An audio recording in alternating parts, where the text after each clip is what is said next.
Hello and welcome to Data Made Credible. I'm Justin Wells. I am delighted today to have Qutaiba Al Rabe with me. And I'm going to let him introduce himself, but he is someone who has both financial and importantly operator experience, and someone who is sitting in a region today that is really grappling with a lot of the themes and a lot of the topics that this podcast explores, and that really, I think, touch on the lives of mid-market operators, mid-market companies across different sectors. So, Katabi, welcome. Thank you for your time. Over to you, if I may. Thank you, Justin. Thank you for having me. It's a pleasure to be here. Just a brief about myself. I've been working for 25 years, started in finance and investment, and then slowly transitioned into investment banking. But I'm within investment banking. I moved into the marketing and communications, and that's the majority of my career. And the last 6 years, it has been totally in sustainability, which is my latest transition, and it's the most enjoyable one so far. It's been a ride. Well, certainly lots going on, and lots that I want to talk to you about today. So really excited to get straight into it. From your perspective, now in the region where you're sitting today, where does sustainability, where does sustainability pressure most clearly come from? Would you say it's coming from regulation? Is it coming from foreign investors, or maybe it's international partners? Really interested to get your take on that to start with, please. Sure. I would say currently the pressure is coming mostly from the regulators, but it's starting off in small steps. It's not aggressively pushing, but I think it's the right method for our situation currently in the region. If they push too hard, it's going to be difficult for a lot of companies to adjust quickly. So I think the method has been the right way. So the majority of the pressure is coming from regulators, and when I say regulators, it's mostly the stock exchange and the central banks and so on. There's also another pressure which comes from the investors, international investors. Right. So this is why you see the major companies that are working on sustainability are companies that are listed and have investors from a broad spectrum, not just local investors. The more widely, the bigger the investor, the wider the investor base, the more important this subject becomes. And we've seen examples in Kuwait here where foreign sovereign funds have invested less and invested more in certain companies. And I'm not going to say it's mostly because of sustainability, but it's definitely been a factor. And these companies, when that happened, they adjusted accordingly. Right. So some companies didn't even have a sustainability team or sustainability department. And after that happened, they shifted and they hired people and they made changes and they got their buildings certified and so on. So the pressure does come first from the regulators, and then I would say is from the foreign investors. And then a third pressure would be a competition pressure between the local companies when it comes to the rating agencies and so on. So we love bragging here in this industry about where we are, about in this region, about where we are. We're number one, number two. So when it comes to rating agencies, they're putting the magnifying glass on us. And this pressure is also, honestly, one of the bigger drivers when it comes to the ego side into the companies and management side. It's kind of like the old behavioral economics, isn't it? You know, the fear of missing out, FOMO. You've got to do that. You know, I think what you said is super interesting, because from where we sit, I'm based in the UK. Obviously, deal a lot with European, stakeholders, counterparties as well. You know, the journey there is interesting because it seems there you're getting an increasing awareness of the value that some of this data disclosure has in terms of the look through, in terms of the perspective of risk, for example. And I think it's super exciting to hear you say what you're saying in terms of those drivers, because I suppose the genesis of a lot of these conversations was initially regulation, and then suddenly then the free market, as it were, starts to pick up and see the value.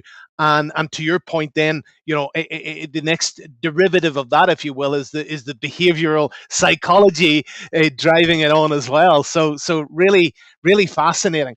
If I could just ask you, maybe compared to a few years ago, what would you say has changed in expectations on companies? So rather than just becoming louder or more visible, what do you see? What do I hope that's not an unfair question, but No, be no, no. interested to see, what the evolution has been in your mind, what you're seeing, and really, unpack that a little bit if we can, please.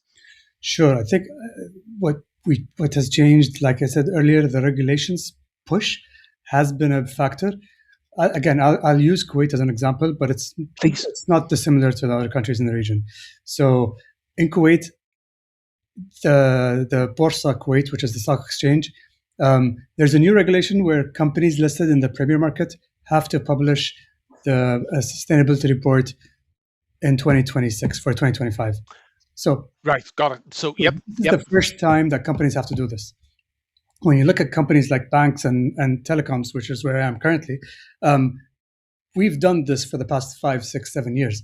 But a lot of companies in the markets, like the real estate companies, the manufacturing companies, it's kind of new, and they're like we said, the investor base isn't as big, so it was never a major area of importance. But yep. now that changed because there is an actual regulation, and that's when I Right, said, but when I spoke to the people at Borsa on why it's being slowly pushed in. It's not like even when they say we need to publish a report. That's it. That's the limit to the requirement. They're not telling right, us what we need currently, and the reason is because they know that many companies within the market are not still. They're not even at step one. We're at step 5 or 6. right. So they don't Got you. want these companies to get punished from year one. So it's getting Right, them used to this. So the expectation is this is something that is coming. And this is in line with the yep, international movement. And as well, of course, there's the Kuwait 2030 vision, which is the yes, country's direction to all the companies, and the Borsa need to align to that. Um, so, like I said, that's the baby step. The first step is we have to do something. And then slowly now, within between us, the competition side, it's more about how you use the data. It's not just publishing data, right? It used to be collect numbers and tell people what you're doing. Now it's sure, actually finding the numbers, using them to make the right decisions, right? It's right, not just showing that we have the numbers. And again, step one for these companies is establishing the benchmark, which they don't have, and that's going to be the main factor for measuring the future success, the consistency, yep. what they're doing. So it doesn't sound like a lot, but that baby step of pushing the companies to publish something is going to be, like you say, it's the first rolling down the hill, whatever Yeah, yeah. The domino effect, right? One exactly. falls and then the whole thing goes. Exactly. So it's Well, going to go from what we just say to what we do with what we have, right? That's the change that I've been seeing. and it's interesting. Again, I think this is a common pattern. If you talk to different operators in different regions, one common thread is you've got some businesses that are further along that journey, that evolution, and you got others, and you got to try to bring everybody together, because if you're talking about big supply chains, and you see it in sectors like the food sector, agri foods, in Europe particularly, we have very very complex supply chains, but you have very small businesses that are servicing very large multinational, potentially sitting at the top of that supply chain. You gotta try to find a way to bring everybody along, and because everybody is in some way caught up in this, and then it's important that there's a solution that's proportionate and that fits the business in that supply chain. Yeah, and you see that with the requirements that companies are putting for themselves, not the regulatory ones. So a lot of companies now have a lot of supplier demands, a lot of demands from suppliers. So there's a list of requirements that they're asking for any supplier to come in. There's a screening for sustainability, ESG, whatever you want to call it. Um, there's a, there's certain criteria that they have to pass to be Yep. even considered for anything. For example, I was speaking to one of my colleagues today because we deal, like a telecom company, we deal a lot with Chinese companies and companies from Asia and so on. Of So I course. asked him, what are the most important things that you're looking for suppliers currently? And he said it honestly is at the basic level still, but it is something that it's important for us. So, for example, child labor, Yes. Yeah. probably number one, and then Yeah. anti-bribery. They need, like any Gotcha. company that works here needs to know that the company that they're dealing with has policies that address these two things directly. Um, Otherwise, it's not going to be even considered for business. And There's other and policies and other expectations, but I'm talking about the high level ones. And honestly, if you yes. look at different companies now, including ourselves and others, some of them have the list of requirements. Some of Yep. them have resources for suppliers to understand what they can do to improve or what they can do to be part of the listed companies or companies that can be accepted with the minimal requirements. And is that like because this is interesting again, it's like it's part of the journey, it's part of the evolution in a way. So what you're saying is we'll give you, if you are a smaller company or if you are earlier on in your journey, your disclosure journey, we will give you what is the minimum, and then you need to get to that as quickly as possible. Is that a fair way to Yes, sort of absolutely. summarize that? Absolutely. Interesting. And some companies are actually there to train the vendors, especially if it's SME vendors, right? We're here to help you, train you to get you to the level where it's acceptable for both of us. Makes a lot of sense. Makes a lot Yeah. of sense. Now, just on the back of what we've just spoken about, how often are these expectations, do you think, enforced through customer requirements? So you mentioned supplier qualifications, contract renewals, rather than through regulators, would you say? Um, I- Internally, it's led by our.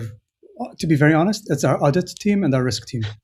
Gotcha. These are the ones that are leading this part of it for it. So as a sustainability professional, let's say I'm in the company, I work a lot with the procurement team, Understood. and especially now that I joined the telecom, and it's a new field for me, and it's a new area for them in a way. It hasn't been. So one of the biggest things we're working on is the supplier code of conduct. All of those areas. So a lot of work has been done with the procurement team because of the requirements from our internal audit and internal risk teams. So this is not, again, not from a regulatory point of view. This is internal push. And you can imagine again, because we've both come from a financial world and a financial background where it's not just about return, it's managing risk as well. So this really goes to the heart of that risk management piece in a financial context. Mhm. So I think one of the areas that is increasingly obvious, the more engagement certainly we've been having through this podcast and through other means, is this shift in mindset around this being less of a regulatory kind of box tick or compliance led initiative, more around, well, okay, how do I know where my risks are? And how am I mitigating for those, if you will? And everything that you're saying really seems to chime with that. So it's interesting. And like I said, my previous role was in a bank, and this was one of the things that we were very heavily invested in as a bank. We wanted to find suppliers that are, you know, the more sustainable the supplier is. It's a huge priority for us. But not just that, we were at a stage where we were thinking about how our partners, how our companies that get money from the bank, how Yep. they can use these suppliers, and Yes. the more they get suppliers that are sustainable, the better it is for us as a bank. Even when it comes to the ratings, right? When it comes to Of the course. to the scope 1, 2, and 3, if we're going to go to the measurement of that, it's a full circle. So the more we try to push the smaller suppliers to be available for other companies, for other businesses, it helps us as well. It's kind of being selfish, but it works for us and for them. And in the future, there were going to be incentives, financial incentives for companies to use sustainable when it comes to the loans. So banks wanted to give loans to more sustainable companies for their portfolio. So the more you use sustainable companies, the better rates you will get, right? So there was a Well, full completely. yeah. So that's something that we were working on to get vendors into that journey, which wasn't as easy here in Kuwait, but it was something that it was a learning endeavor with the small, especially with the SMEs. I think that's a common theme. I think it's a question of resource proportionality, but at the end of the day, based on what we're talking about here, in the words of my old boss, it's a virtuous circle. That's what it's generating, or it should be. Um, Yeah. Interested to get your thoughts on this. Do you see sustainability issues then increasingly show up as operational or as trade risks? I mean, such as delays, escalations, more scrutiny. Do you see that as opposed to then, just reporting exercises? Is that the direction of travel, do you think? No, I think it's definitely more becoming an operational risk. It's not something that you just report on. Um, these things can actually affect the bottom line, right? When it comes to suppliers, when it comes to vendors, when it comes to shipping, when it comes to climate risk, when it comes to all of these things, like our risk team, when I sat down with them, just the introduction of all the different new things that are part of the scope under sustainability, it's a lot of more work for them, but it's something that is Yeah, extremely important in identifying operational risks for the future, for the next 5, 10, 20 years. Um, it's not just a reputational thing and a checkbox for regulators. It's becoming a lot more. It's going to hit the bottom line. Let's say it's not hitting the bottom line. It's you're doing this to protect yourself moving forward from hitting your bottom line. and Does in that a make sense? way, it makes total sense. I mean, in a way, just listening to you describe it the way you have done, I'm sort of the theme that's going around in my head, what's making noise in my mind at the minute is, why haven't we figured this out like maybe 5 years ago? What were we doing? Yeah, it was back then. It was, especially here in the region, it was CSR. It was, Right. social responsibility. You're Yeah. doing it for Yeah. the good The of the greater good. society and for reputation only. Right? But Yeah. now, when you got all these different areas, including for me, especially when it comes to risk, when risk gets involved, Yeah. the risk department, I Yeah. mean, things change, right? And now Yeah. when they start showing the board of directors, these are all the risks that are coming in the next few years. You better watch out. Climate risk, we talk about it, but in 20 years, Yeah. if this area is not going to be inhabitable, the business is not just not sustainable; it doesn't exist. So It's not there. exactly. So when you show it how it's going to hit the bottom line, it makes a difference. So it's not just happy, unicorns and greens, and it's actually a real 100%. issue for the future sustainability of the business, of the country, of the economy, of the world, of course. But in Kuwait, it's a hot region, so Yeah, well, quite. Yeah, I wish we had a little of that at the minute. I was sitting in a freezing, wet, cold, horrible UK in January. It's not a pleasant experience. Just on that note about international, engagement exchanges, where at the minute do you see the biggest gaps between local expectations and, let's say, requirements from those what those international partners are accustomed to? Where do you see the sort of the voids at the minute? um, I would say, just like we talked about earlier, the stock exchange starting to slowly implement things on baby steps. Yeah. Um, I would say here it's a lot more the principle of something, if that makes sense. Yes, Right? It's it not does. it's not the this is you have to go by the book. This is the rule 1, 2, 3, 4, 5. We're not at that stage yet. We are at the principle of it. What's the idea behind it? Um, Yes. the disclosure side is where we are right now when it comes to how much this is part of what we're doing. Yes. Not Yes. again. It's more of a friendly discussion level, right? We're telling each other what we're doing. It's about building the blocks, right? We're not at the level. We're Yep. building the transparency first. We have to tell people where we are, what we're doing, and then we have to show them why this is important and to understand the risks. So you need to build the transparency, understand the risk, and then you use that data to make the decisions. Uh, It's not a one, two, three. Like IFRS, for example, yep. it's it's been an issue here, and I'm sure all over the world. But here, they're at the point now where they're thinking about finding a regional version of it for the country. Yep. I'm not going to say we're behind. We're at the level where we are, where we need to be. Gotcha. It's Uh, more at a um, it's not theoretical. It's principled level, right? So this is where we need to be. and if we've talked a little bit about supply chains, we've talked a little bit about procurement. Surely, those are front and center from a business standpoint, and ultimately impacting the bottom line. That's where those conversations must always have a practical application. Yeah, I mean, for us, when it comes to the supply, that there are things that we require from them as a Yes. minimum, right? So there's the operational stuff, the energy use, the electricity, the waste, the water, and so on. Yep. Um, but there's also things that we need, like I mentioned earlier, the code of conduct, anti-bribery, which is huge. Um, Policies that tell us that we're working with somebody who is in line with the standards, the basic human international standards. Um, Health and safety is a big thing. So Yes. there's some basic level critical information that we need from suppliers. It's the idea again is for them to be credible for us to explain the information. We're not expecting the deep dive and auditing your data.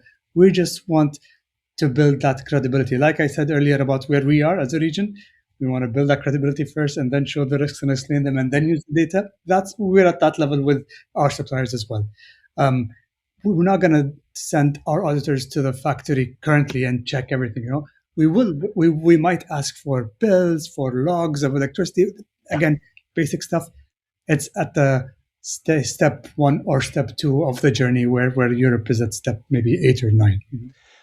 But if you are able to log this information, if it's mapped, if it's securely held, and there's an assurance kind of audit trail, then what you've got is effectively a comparison or a benchmark almost you come back to over time, and you can see just where the company is evolving in terms of those let's say risks, or in terms of those processes, in terms of those refinements.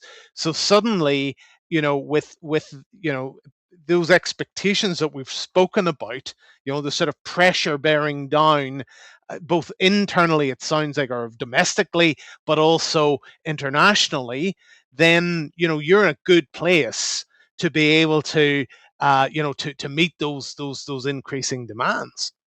Yeah, yeah. And like I said, for us, we are at the stage of building the data, like not building, collecting the data. When I Yes. say transparency, that's what I mean. That's what I mean. The benchmarking for everybody, collecting the data with our suppliers. Um, Step one is obviously registration, getting all the information from them, and then we build that data set, right? Benchmarking, like we did with the companies in the stock exchange, like we're doing internally for us, we're doing that for the suppliers.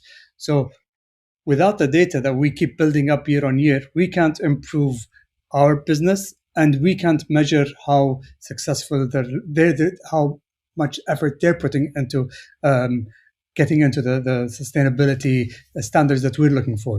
So it's a lot about collecting the data now Yes. for decision making in the next few years. Obviously we're making decisions on data, but it's the more data you have. Obviously, you're the data guy.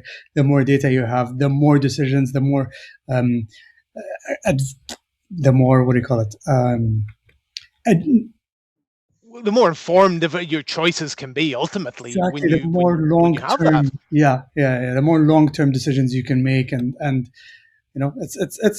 it's all down to data. It's about where you are in that journey. I think we are in the transparency side. Show us that you have the data. That's step one. Yes. Once you show us that you have that data, we'll start collecting the data, and then when we start collecting data, we start improving the data and getting that understanding of what we can maximize out of it. And would you say from where you're sitting and through the lens that you look at the moment in your current role, internationally, is that approach that you're describing, how's that been received from those, you know, stakeholders, customers internationally that you engage with? So in the investor calls we used to have, we get these and the questions when it comes to sustainability happen only from the international investors and specific type of international investors. The Europeans, the sophisticated. Yes. You don't get it, unfortunately, as much from the US side, but it was something that was um, quite important. Um, for us, it's the rating agencies. Honestly, rating agencies help a lot in pushing the cycle for us. Excellent. When we see, because you get all the different rating agencies, the sustainability specific rating agencies, um, each of them focuses on different areas. So what we get from them is an outline of where we are, what we need to improve on, and it's a benchmark compared to your peers, locally and internationally. For us, we care more about locally because we're in the same ecosystem, but you can see a lot of points that the pressure comes from internally, from fixing our areas that can be done quickly to help Yes. us with the rating. So again, it's back to the transparency side. It's showing that we have something. The improving side is coming now. And I think, you know, from what we've been discussing, it seems, just trying to pull some threads together, you know, it seems like the demands, if you will, are only going to increase. This is not going anywhere, because I think we can both agree, in a world where data is increasingly important and the demand for more granular insights, with technology enables greater analysis and greater dissection of that data, then this journey that we're articulating, it's going in one direction, right? Yeah, absolutely, absolutely, and you can see it. Like I said, I was speaking to people in the Borsa, the Kuwait Borsa, and they really want to push as much as they can to get things moving. It obviously, the more action there is within the country to get into that area, sustainability and data and gathering the right information, the more investment will come from abroad, which is the final end goal that they want, the Borsa stock exchange. But it has to be done in steps that make sense for everybody. Like you can't run when somebody still haven't even worn their running shoes. You have to have everybody at least on the same line, and then we can move. But definitely there is a move towards one direction. And I think what's really interesting about that is, it's you're only as good as the weakest member in your team. I remember as a poor sportsman at school being told, because it was usually aimed at me, Yeah, but I think that's critical, isn't it? I mean, that absolutely. principle is critical. And you also don't want to shock the system, right? You don't want to have, year one, everybody has to publish all of these things, and then you have, I don't know, 20% of the market gets punished. That's going to be a negative. It's just not going to be something positive. Nobody's going to be excited No. to do anything about this. It's going to be the carrot or the stick. I think they're using more the carrot now, which is much better for something like this. Yeah. Look, I wanna wrap this, because I know your time is valuable. You're a very, very busy gentleman. I Thank really you. appreciate your time today. I mean, the insights that you shared with us, I think the audience is really, really going to get something out of this, because getting, firsthand engagement with someone really operating a company who is dealing with these issues day in, day out, it's rare, and that makes the conversation and the download even more valuable. So I really want to thank you again, and I wish you all the best in your continued endeavors, because it's a super exciting time. Thank you so much, Justin, for having me, and I appreciate you taking the time to hear our little modest journey from from a beginning point of view. There's a lot more people who have more knowledge and advanced understanding of where these things are. I'm giving you a perspective of the region here, and hopefully this will help some companies and some SMEs to understand where we are currently and where we're heading in terms of sustainability and data. I think you're a trailblazer, and I wish you every success and your continued success. Fascinating conversation. Thank you so much indeed, Qutaiba. Thank you so much. Thank you, Justin. Take care. Take care.